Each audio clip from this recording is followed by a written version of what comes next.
Welcome to my channel.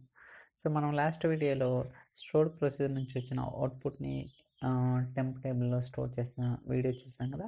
So ఈరోజు ఏంటంటే అన్పివోటింగ్ అనేది ఎలా చేయాలనేది will try to understand. Okay, so బేసికల్గా మీరు ఇక్కడ చూసినట్టయితే మనకి ఇన్పుట్ అనేది ఇలా ఉందన్నమాట. ఓకే, ఇక్కడ ఏమున్నాయి? ID, student name, math, English, history, science, ఇవన్నీ కూడా కాలమ్స్ అనమాట. ఓకే, మనకి ఏదైతే ఇన్పుట్ ఎలా ఉందో దానికి అవుట్పుట్ ఇలా కావాలన్నమాట. ఓకే, సో బేసికలీ ఇక్కడ ఏం జరుగుతుందంటే అన్పివోట్ అంటే ఏదైతే ఇక్కడ కాలమ్స్ ఉన్నాయో మ్యాథ్, ఇంగ్లీష్, హిస్టరీ, సైన్స్ వాటిని రోస్ కింద కన్వర్ట్ చేయాలన్నమాట. సో దాన్నే అన్పివోట్ అంటారు.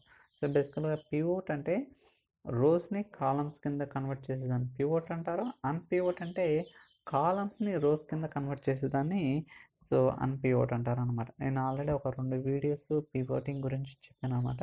సో అది డైనమిక్ ఎలా చేయాలి, స్టాటిక్ ఎలా చేయాలి అనేది ఇది అన్పివోట్లో స్టాటిక్ అనమాట. ఓకే, సో అది ఎలా ఏంటనేది కూడా I will try to understand ప్రాక్టికల్గా. సో ఫర్ టైమింగ్ స్క్రిప్ట్ అనేది రెడీ చేశాను, బట్ ఎక్స్ప్లెయిన్ చేస్తాను. ఓకే, ఇక్కడ నేను ఒక టేబుల్ తీసుకున్నాను. సో ఇక్కడ ఒక ఐడి, నేము, అలానే ఇందాక స్క్రీన్లో చూపించినట్టుగా మ్యాథమెటిక్స్, ఇంగ్లీషు, హిస్టరీ, సైన్స్ అని ఒక 4 కాలమ్స్ని, అలానే వాటి యొక్క డేట్ అనమాట. ఓకే, సో ఫస్ట్ ఎగ్జిక్యూట్ చేద్దాం సో దట్ మనకు ఒక ఐడియా వస్తుంది. సో టేబుల్ సక్సెస్ఫుల్ ఎగ్జిక్యూట్ అయింది. అలానే సో ఇక్కడ రన్ చేద్దాం ఇది. డన్. ఓకే, సో 3 రికార్డ్స్ వచ్చేసినాయి కదా. ఇప్పుడు సెల్ఫ్ స్టేట్మెంట్ ఫైట్ చేద్దాం. చూడండి, ఐడి, స్టూడెంట్ నేము, mathematics, English, history, science. Okay, so ఇప్పుడు మన రిక్వైర్మెంట్ ఏంటి? ఇందాక చెప్పినట్టుగా ఏదైతే ఇన్పుట్ ఎలా ఉందో అవుట్పుట్ అనేది ఎలా రావాలి. ఓకే, ఐడి కాలం రావాలి, సో స్టూడెంట్ నేమ్ రావాలి. బట్ మీరు అబ్జర్వ్ చేస్తే ఈ 4 కాలమ్స్ని కూడా ఒక కాలం అంటే రోస్ కింద కన్వర్ట్ చేస్తున్నాను. ఓకే, సో రోస్ కింద కన్వర్ట్ చేసి వాటి యొక్క రెస్పెక్ట్ మార్క్స్ అనేది కూడా సో ఇక్కడ డిఫైన్ చేస్తున్నాను అన్నమాట. అంటే ఇక్కడ ఎన్ని కాలమ్స్ క్రియేట్ చేస్తున్నాను? సబ్జెక్ట్ అనే కాలంలో ఈ కాలమ్స్ని రోస్ కింద కన్వర్ట్ చేస్తున్నాం. అలానే మార్క్స్ అనే కాలంలో ఏదైతే ఇక్కడ ఉన్నాయో వాటిని కూడా సో కన్వర్ట్ చేస్తున్నాం అన్నమాట. ఓకే, అది ఎలా చేయాలంటే అన్పివోటింగ్ అనమాట. వెరీ సింపుల్, ఇక్కడ కాంప్లికేషన్ ఏమి ఉండదు. బట్ ఇక్కడ ఏంటంటే ఒక లిమిటేషన్ ఉందన్నమాట. సో ఆ లిమిటేషన్ ఏంటి, అది ఎలా ఓవర్కమ్ చేయాలని కూడా I will try to explain. So మీరు చూస్తే ఇక్కడ మనం ఏం చేయటంలో అన్పివోట్ మార్క్స్. ఓకే, మీరు అబ్జర్వ్ చేసారా ఎక్కడైనా మార్క్స్ అనే కాలం ఉంది? ఇక్కడ ఎక్కడ కూడా లేదనమాట. ఓకే, మనం కొత్తగా క్రియేట్ చేసిన మార్క్స్ అనే కాలం. ఓకే, అలానే ఫర్ సబ్జెక్ట్. ఓకే, సబ్జెక్ట్ అనే కాలం ఎక్కడ ఉందా? ఎక్కడా లేదనమాట. ఓకే, సో ఇది కూడా ఫర్ సబ్జెక్ట్ అనే కాలంలో వాల్యూస్ ఏమేమి రావాలా? Mathematics, English, history, science. అంటే ఇంతకుముందు ఏదైతే కాలమ్స్ ఉన్నాయో వాటిని ఈ సబ్జెక్ట్ అనే కాలంకి రోస్ కింద కన్వర్ట్ చేస్తున్నాను.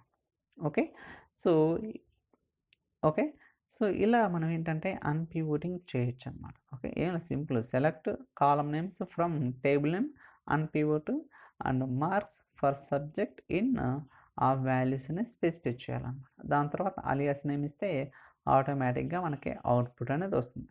చూద్దాం. చూడండి, సో ఇది ఇన్పుట్, సో మనకి అవుట్పుట్ అనేది ఇలా వస్తుంది అన్నమాట. సో ఇందాక స్క్రీన్లో చూపించినట్టుగా. బట్ ఇక్కడ ఏంటంటే ఒక లిమిటేషన్ ఉంది. అది ఏంటనేది కూడా will try to understand practically. ఇప్పుడు నేనేం చేస్తానంటే ఒక కాలం ఎడిషన్ యాడ్ చేస్తాను. ఓకే, ఈ టేబుల్కి ఒక కాలం యాడ్ చేస్తాను. ఎలా చేయొచ్చు? మనకు ఆల్టర్ స్టేట్మెంట్ ఉంటుందిగా, alter table TBL students add. Okay, so physics అనే కాలం యాడ్ చేస్తాను, ఇంట్. చూడండి, సో ఫిజిక్స్ అనే కాలం యాడ్ చేశాను. చూద్దాం. Okay, command complete successfully.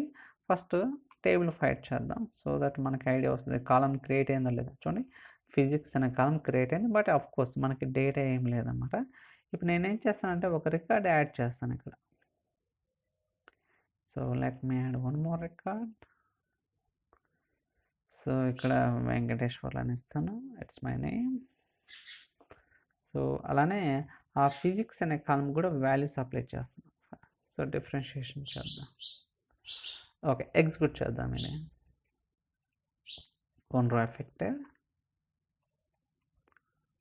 చూడండి, మనకి ఈ 4th రికార్డ్ ఉంది కదా, ఆ ఫిజిక్స్ అనే కాలంకి వాల్యూ కూడా సప్లై చేసాం.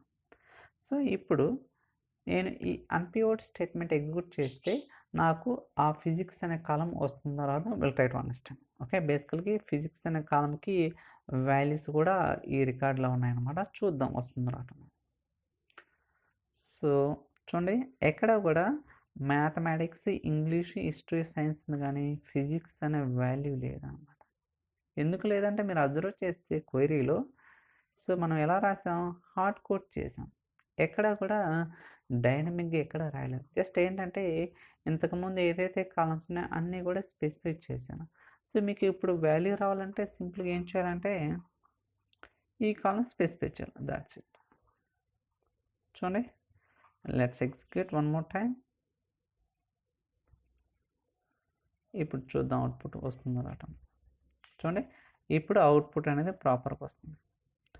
సో ఫర్ ఎగ్జాంపుల్ ఇప్పుడు సో ఫర్ సో గుడ్ అంటే ఈ కోడ్ అనేది వర్క్ అవుతుంది. ఇది ప్రొడక్షన్ మూవ్ చేస్తాం. సో అన్ఎక్స్పెక్టెడ్గా ఒక 2-3 కాలమ్స్ ఎక్స్ట్రా యాడ్ అవుతాయి. మళ్ళీ ఏం చేయాలా, మళ్ళీ ఆ కోడ్ని తెచ్చుకొని మళ్ళీ చేంజెస్ చేసుకొని మళ్ళీ డిప్లాయ్ చేసుకొని మళ్ళీ టెస్టింగ్ ఇలా అన్నీ ఉంటుంది. బట్ ఇది స్టాటిక్ అనమాట. ఓకే, ఇది నా డైనమిక్. ఓకే, డైనమిక్గా ఎలా చేయాలి ఏంటి అనేది కూడా మనం నెక్స్ట్ వీడియోలో డిస్కస్ చేద్దాం. అంటే కాలం నేమ్స్ ఇంకా యాడ్ అవ్వవు అంటే ఓకే, నో ప్రాబ్లం. ఓకే, ఫ్యూచర్లో కూడా కాలం నేమ్స్ ఎటువంటి చేంజ్ ఉండదంటే it's okay, well and good. But అలా కాదు, మాకు డైనమిక్గా చేంజ్ అవుతుంటాయి కాలం నేమ్స్ అంటే, బట్ ఇది కాదనమాట. ఓకే, ఇది స్టాటిక్ ఎస్కేలే. దానికోసం మనం సపరేట్గా డైనమిక్ వేగా కాలం నేమ్స్ అనేది క్యాప్చర్ చేయాల్సి ఉంటుంది. అది ఎలా చేయాలి ఏంటి అనేది కూడా నేను నెక్స్ట్ వీడియోలో డిస్కస్ చేస్తాను. So I think that's all for today's video. In case if you are looking for training or video course, so please send an email. So మీకు ఈ వీడియో నచ్చినట్టయితే లైక్ చేయండి, సబ్స్క్రైబ్ చేయండి. Thank you so much for watching. Will catch you in the next video. Bye.